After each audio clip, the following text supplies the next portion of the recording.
Okay, 1 Samuel chapter 14. We got a lot to talk about today. There's just some crazy stories that are going on, some good metaphors or good things for us to learn for our life that we get to learn from this chapter. So a lot of good things we get to talk about. So Jonathan, remember that's Saul's son, who's kind of a second in command guy, smites the garrison of the Philistines. Saul instructs the people to eat no food until evening. Unaware of the oath, Jonathan eats. Saul decrees his death. He is rescued by the people. Saul vexes his enemies on every hand. So we're going to learn what perspective means. That is an important point to think about in this chapter is perspective, okay? Verse 1, now it came to pass upon a day that Jonathan the son of Saul said unto the young man that bare his armor, Come, let us go over to the Philistines' garrison that is on the other side. But he told not his father. So remember, this is Jonathan going out to fight, basically, go up to the Philistines. Verse 2, and Saul tarried in the uttermost part of Gibeah under a pomegranate tree, which is in Migron. And the people that were with him were about 600 men. So he has a group with him. Jonathan has a group with him. Basically, Jonathan's deciding to take it upon himself to go sneak over to the Philistines, basically. Verse 3, and Ahiah, the son of Ahitub, Ichabod's brother, remember Ichabod? That's right at the end of the book of Judges, we learn about him. Ichabod's brother, the son of Phinehas, the son of Eli, remember, that's Eli was the priest who his son Phinehas and his other son basically were corrupting the priest's offices, and they had a brother Ichabod what was Ichabod's name? It just left me right now. But look that up. That's right towards the end of the book of Judges. You get to see that story. The Lord's priest in Shiloh wearing an ephod, and the people knew not that Jonathan was gone. So Ahiah is basically wearing an ephod, so they don't realize Jonathan's left. Verse 3 is kind of a strange one, but that's what's there. Verse 4, between the passages by which Jonathan sought to go over unto the Philistines' garrison, there was a sharp rock on the one side and a sharp rock on the other side. And the name of the one was Bozez and the name of the other Seneh. So probably these big rocks jutting out and you have to walk in between them basically. Verse 5, the forefront of the one was situate northward over against Michmash and the other southward over against Gibeah. So they're not far from each other, basically. Michmash and Gibeah, basically, is not far from each other. Verse 6, and Jonathan said to the young men that bare his armor, Come, let us go over unto the garrison of these uncircumcised, meaning the Philistines. It may be that the Lord will work for us, for there is no restraint to the Lord to save by many or by few. So he's basically saying we're not under a rule or restriction of God to not kill the Philistines. Basically, we need to get rid of them. Verse 7, and his armor bearer said unto him, Do all that is in thine heart. Turn thee. Behold, I am with thee according to thy heart. So his armor bearer is like, I'm with you, Jonathan, to the end. We're going all the way. I'll do what you want me to do, basically. Verse 8, then said Jonathan, Behold, we will pass over unto these men, and we will discover ourselves unto them. So they're like, we're going to sneak up on these guys and ambush them, basically, and take them out. Verse 9, if they say thus unto us, tarry until we come to you, then we will stand still in our place and will not go up unto them, the Philistines. But if they say thus, come up unto us, then we will go up, for the Lord hath delivered them into our hand, and this shall be a sign unto us. So they're kind of putting a condition here of this is the sign that we'll know that God has delivered them into our hands. Verse 11, and both of them discovered themselves unto the garrison of the Philistines, meaning they found the garrison, and they basically walked out in the open with this garrison around. And the Philistines said, Behold, the Hebrews come forth out of the holes where they had hid themselves. So this garrison of the Philistines is hanging out there, and all of a sudden these men come up and start coming towards them. They're like, oh, look, the Hebrews are coming out of their holes. They're out of their hidings now. They're coming for us. Oh, this is going to get interesting now. Verse 12, and the men of the garrison answered Jonathan and his armor bearer and said, Come up to us, and we will show you a thing. And Jonathan said to his armor bearer, come up after me, for the Lord hath delivered them into the hand of Israel. So that was the sign. Remember, they said, if we go to them and they say, hold on, stay away, don't bother us, then we won't bother them. But if they say, come here, we want to show you something, kind of we're gonna mess with you, then we know the Lord has put them in our hands.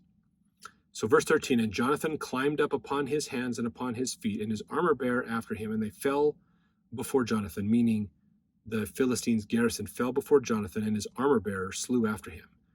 And that first slaughter, which Jonathan and his armor bearer made, was about 20 men, within, as it were, a half acre of land, which a yoke of oxen might plow. So just kind of give you an idea of, they're just giving that frame of reference of how much space there was around them. So 2 on 20, and the 2 win. That's a heck of a battle, man. They're cutting through them. That's probably epic for like a movie scene or something. Verse 15, and there was a trembling in the host, in the field, and among all the people. The garrison and the spoilers, they also trembled, and the earth quaked. So it was a very great trembling. Now, could there be a real earthquake happen at this time? Yeah, that's possible. I mean, it could be that there was an earthquake that happened, and they're like, oh, what was that? But there also could be talking about how the word spread that 2 Hebrews wiped out 20 Philistines. And that might have sent a little bit of worry through the Philistines' army going, oh man, if that works out, that's a 1 in 10 ratio, which means if we don't have at least a 1 in 10 ratio against the Israelites, we could be in trouble. And that's huge that the Philistines would have to have 10 men for every 1 Hebrew to even have a chance of surviving. That's a big problem. The Philistines are a little worried at this point, I would guess. Verse 16, and the watchmen of Saul in Gibeah of Benjamin looked, and behold, the multitude melted away, and they went on beating down one another. So they're like, oh, the Philistines are leaving. They're not liking this. There's stuff's going on here. They're not happy. Verse 17, then said Saul unto the people that were with him, number now, and see who is gone from us. And when they had numbered, behold, Jonathan and his armor bearer were not there. So Saul's up there going, what's going on over there? Why are they leaving? There's these guys fighting them. What's happening? Who's not here? Let's do a count. Let's do roll call. Do a roll call. Figure out who's left our ranks. And they did it and found out it was Jonathan and his armor bearer were not there. Now, he doesn't know it's Jonathan's armor bearer that are fighting. He just knows that Jonathan and his armor bearer aren't here with the rest of Saul's army. Verse 18, and Saul said unto Ahiah, remember Ahiah is the descendant of Eli. Remember, Eli lost his priesthood, but Ahiah is the one wearing the ephod of the priests, basically. That could be because possibly Samuel is no longer around, or maybe he's too old to do things, so he's had to pass that down to somebody else. So he says unto Ahiah, bring hither the ark of God, for the ark of God was at that time with the children of Israel. So, if you remember, okay, there was another time the ark went before the children of Israel, and they didn't have God with them. And remember, they lost the ark to the Philistines. And the Philistines thought that was a great thing. Okay, if you go back, I believe that was in the book of Judges as well, right there towards the end. And the Philistines thought, yay, this is cool, we won this. And then it turned into like a horrible disaster of plagues and pestilence, and they couldn't wait to give the ark back. So bringing the ark forward with an attack on the Philistines might be like, okay, we're going to, this is like that, oh, you're afraid of a leaf? We're going to hold a leaf in front of you, and make you afraid. Kind of a thing. So they're bringing it up. Now, verse 19. And it came to pass, while Saul talked unto the priest, that the noise that was in the host of the Philistines went on and increased. And Saul said unto the priest, withdraw thine hand. And Saul and all the people that were with him assembled themselves, and they came to the battle. And behold, every man's sword was against his fellow, and there was a very great discomfiture. Moreover, the Hebrews that were with the Philistines before that time, which went up with them into the camp from the country round about, even they also turned to be with the Israelites that were with Saul and Jonathan. So likewise, all the men of Israel which had hid themselves in Mount Ephraim, when they heard that the Philistines fled, even they also followed hard after them in the battle. So the Lord saved Israel that day, and the battle passed over unto Bethaven. So let's put this into perspective here. So they're at odds. Okay, the Philistines kind of control Israel or oppressing them. So Jonathan is fighting back against them, and so the Philistines have massed an army. Some of their troops got killed near Gibeah, remember, and so they got ambushed and killed there. So the Philistines are like, hey, we can't deal with this. We got to teach these Israelites a lesson. So we're going to bring a big army up. And so Saul is gathering his people together to have an army to fight against him. They haven't started the war yet. So Jonathan, Saul's son, and Jonathan's armor bearer. Now you got to realize, if you have an armor bearer, someone that carries your armor around for you when you don't want it on, you are a dignitary. You are an important person in the army. So Jonathan's not just a foot soldier. He's probably a commander in the army. He decides, we're going to go over and we're going to sneak up on these guys, and we're going to come out of the woods and we're going to basically walk up to these Philistines. And if they say this certain phrase, we know that's a sign God has given them to us, and we're going to fight him. We're going to be the cool guy that comes out and just does the cool thing on the we see on movies, And so that's what they decide to do. And so they go do it, and the Philistines say what they're supposed to say to signal that Jonathan and his armor bearer are going to win. So they proceed to kill 20 Philistines, basically. And in the midst of this, the rest of the host of the Philistines hear what's going on. What's happening over there? Why is there fighting going on over there? We haven't begun the main battle. What's happening? And there's 2 Hebrews over here fighting us, and they are wiping us out. And the Philistines are like, what the heck? What's going on here? And so Saul, on his side of the battle, they're getting ready to go out, and they're not quite ready yet. And they're going, wait, there's some Hebrews over there that are fighting. What's going on here? This is so crazy. And they realize that they do a roll call to figure out who's not present. Jonathan and his armor bearer aren't there. So Saul's like, oh my gosh, because they were going to get the priest to bring the Ark of the Covenant up to prepare to go into battle against the Philistines. And so Saul's like, too late. Don't worry about it. Don't bring the Ark of the Covenant. We got to go now. The battle is happening now. So Saul leads his army in, and they start to fight the Philistines, and it's pushing the Philistines back. It's all chaos, which is welcome to war. That's all chaos. It's all chaos. And all the other Israelites that are hiding in all these other areas hear this great tumultuousness going on and realize that Israel's winning the fight. Israel's beating the Philistines back. So they start coming out of hiding, going, yay, we're gonna provide more support to the Israelites.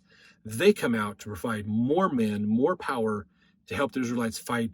They go to fight, they push the Philistines back, and they have won the battle, basically, is what's going on here. So crazy how this worked out. So amazing. Okay, now, so the battle passed over unto Bethaven, so it's pushed back past this area. Verse 24, the men of Israel were distressed that day. Okay, so here's one of the problems that happened while they were preparing for battle.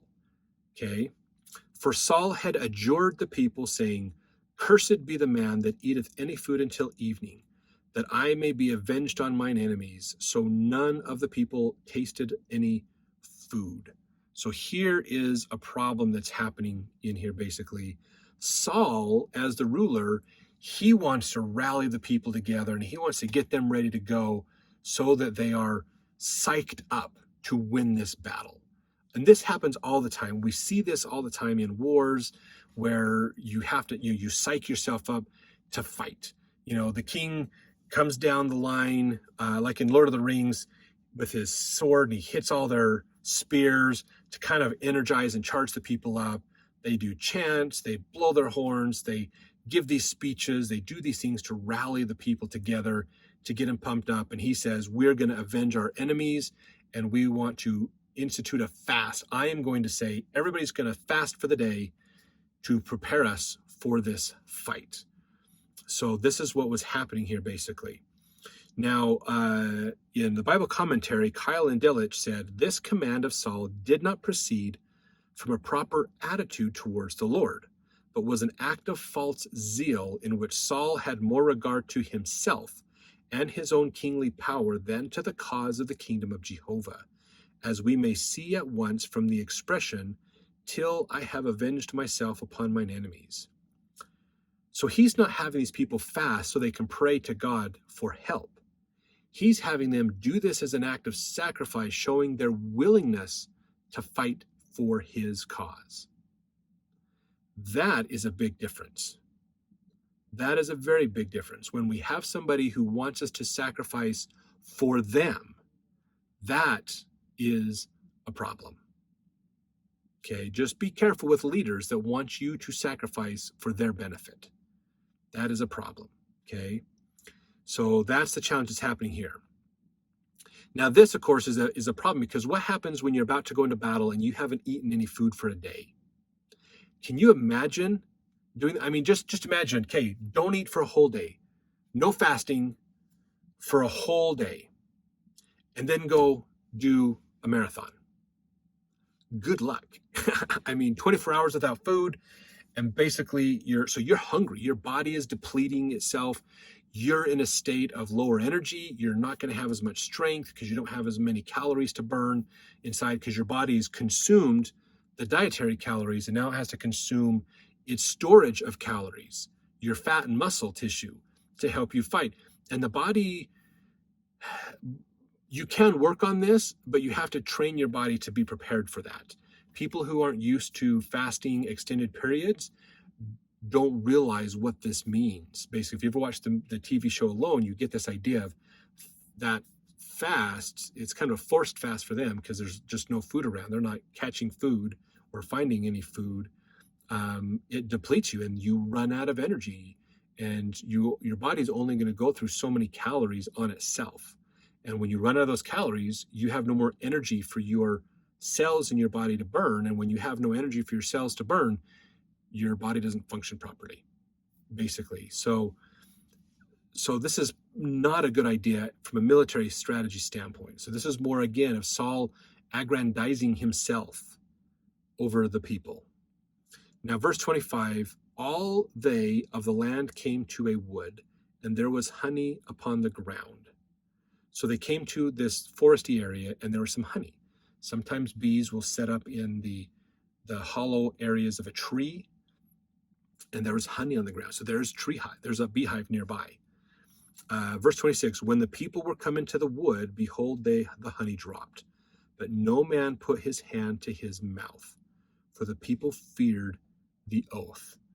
So they came together and they're like, oh, there's food, but we can't eat it. Oh, it'd be so delicious to eat some honey. But they couldn't eat it because of the oath. They were afraid, if we violate this oath, we'll probably be killed. The king's going to kill us, basically.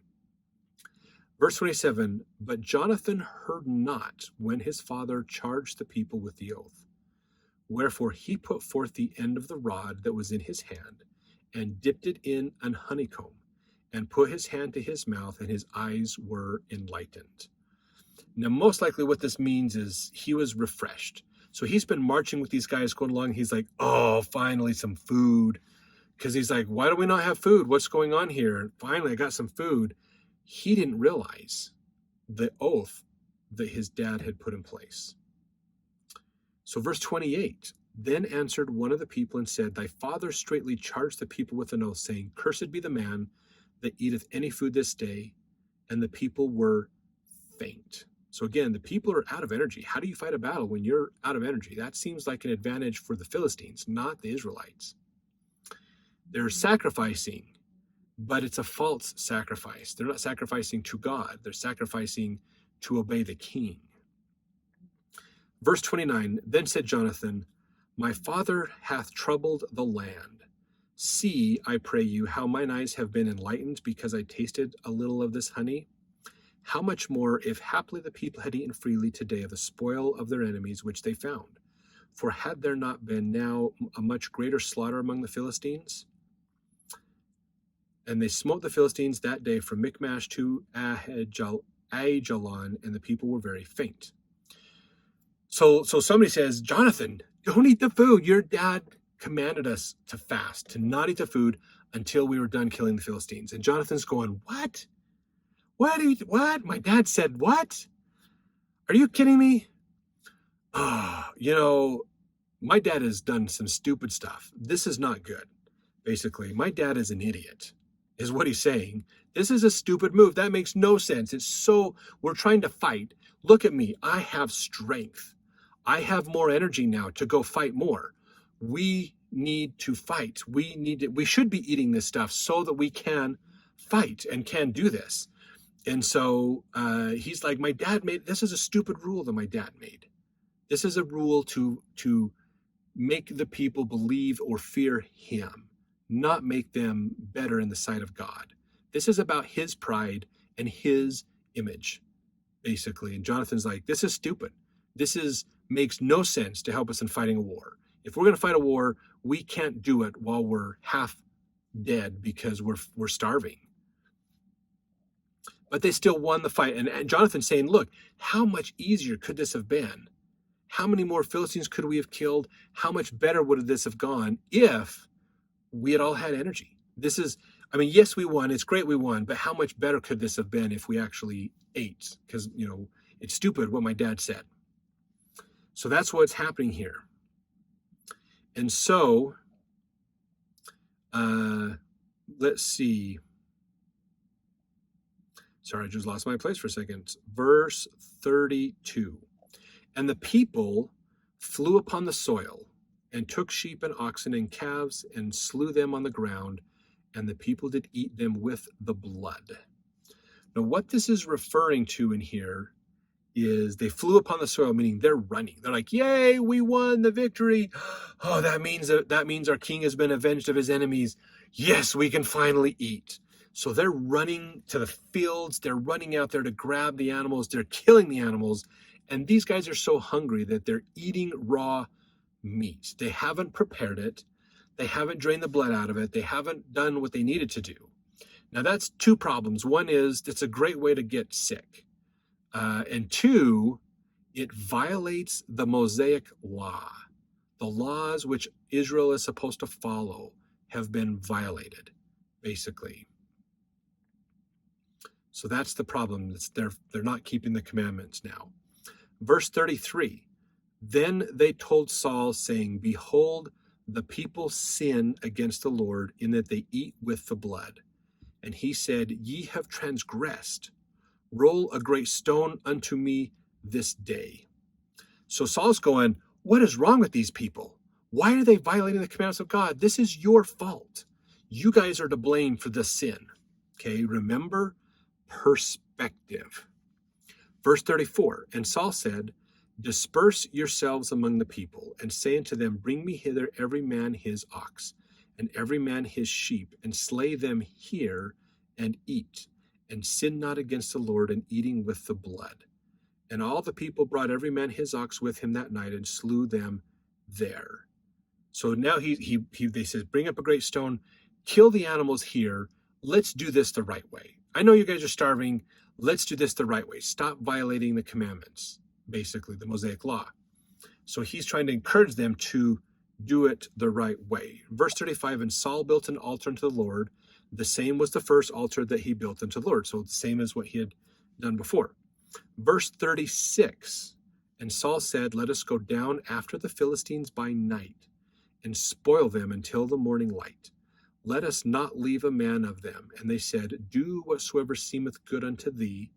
Then said the priest, let us draw near hither unto God. So Saul says, we're going to ambush the Philistines. We're not going to let up. We're stopping, we're pausing, we're eating. We're going to get some food. We're going to get you guys replenished. But we're going to take this fight back to them, and we're going to do it at night. We're going to ambush them at night and fight all night long, basically. Fight until the morning. And the priest and the people are like, okay, yes, we'll follow you. And the priest says, let's ask God what he says. So verse 37, and Saul asked counsel of God, shall I go down after the Philistines? Wilt thou deliver them into the hand of Israel? But he answered him not that day. So Saul is praying, asking for God's help, and he's had God's help in the past. But in this instance, God's not answering Saul. He's not getting a return back. Verse 38, so remember perspective. Verse 38, and Saul said, draw ye near hither, all the chief of the people, and know and see wherein this sin hath been this day. So Saul's going, God's not listening to us. That's not a good thing, for one, because if we don't have his blessing, he's not going to help us, which means we could lose against the Philistines, which they have in the past when God hasn't helped them. And so Saul's going, there's sin among us. We need to root out the sin that is keeping God from speaking with us. Okay? This is important. For, verse 39, for as the Lord liveth, which saveth Israel, though it be in Jonathan my son, he shall surely die. But there was not a man among all the people that answered him. So he's going, search through the people, find out who committed the sins, who have broken commandments, which is why God is not following us. And he says, even if it's my son, if my son broke a commandment, he is going to die. Everybody that broke the commandments is going to die today. Bring them here. Even my son is not exempt from this. Verse 40. Then said he unto all Israel, be ye on one side, and I and Jonathan my son will be on the other side. And the people said unto Saul, do what seemeth good unto thee. So nobody wants to tell Saul the truth. They don't want to admit it. So he's like, okay, you guys all line up over here. Jonathan and I are going to be over here, basically, to work with you. Verse 41, therefore Saul said unto the Lord God of Israel, give a perfect lot. Basically. And Saul and Jonathan were taken, but the people escaped. Now what this means is basically bring forth right. So he's asking God to help separate, because the people aren't willing to separate themselves or tattle and expose those who have committed sin. Basically, and so Saul is asking God to sort the sinful people out for him in a way, basically. Bring forth right. Tell us who's right and who's wrong so we can root this out. Verse 42, and Saul said, cast lots between me and Jonathan my son. And Jonathan was taken. So now they've been separated out, and now it's Saul and Jonathan together. Everybody else has escaped. The people escaped. So there's probably something happening, natural event or something maybe, that's scaring the people. Everybody else flees, but Saul and Jonathan can't flee from whatever it is that's going on. And so now they realize it's one of us. And then Saul and Jonathan cast lots between them. Now, casting a lot is kind of a drawing straws type idea, basically, where we've got to decide between us, and so we're going to cast a lot. Like if you had a dice in your hand, you'd both roll your dice on the ground and whatever number combined or something like that, kind of a drawing straws type thing. It's not random. It's trying to prove, basically kind of divine who is right and who is wrong. So verse 43, then Saul said to Jonathan, tell me what thou hast done. So here's the thing. So Saul and Jonathan are looking at each other because they've been singled out as the ones who are where the problem is. Okay, remember perspective. So Saul's going, well, if it's Jonathan and I, what did you do, Jonathan? He's blaming Jonathan first. Perspective, very important. And Jonathan told him and said, I did but taste a little honey with the end of the rod that was in mine hand, and lo, I must die. So Jonathan's going, well, I ate some honey. If that's a sin, I guess, then I must die. And if I broke that. And Saul answered, God do so and more also, for thou shalt surely die, Jonathan. Boy, Dad, thank you very much for your confidence there. Not, oh, I'm losing my son. This is a sad moment for me as a father. He's going, well, you're out, Jonathan, I guess. You committed the sin. You are the one that is blocking us from working with God. You need to go, dude. Sorry, man. Tough luck. How's that for a father-son conversation, huh?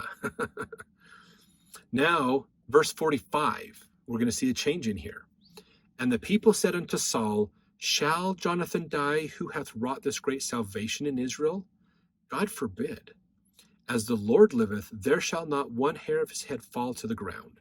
For he hath wrought with God this day. So the people rescued Jonathan, that he died not.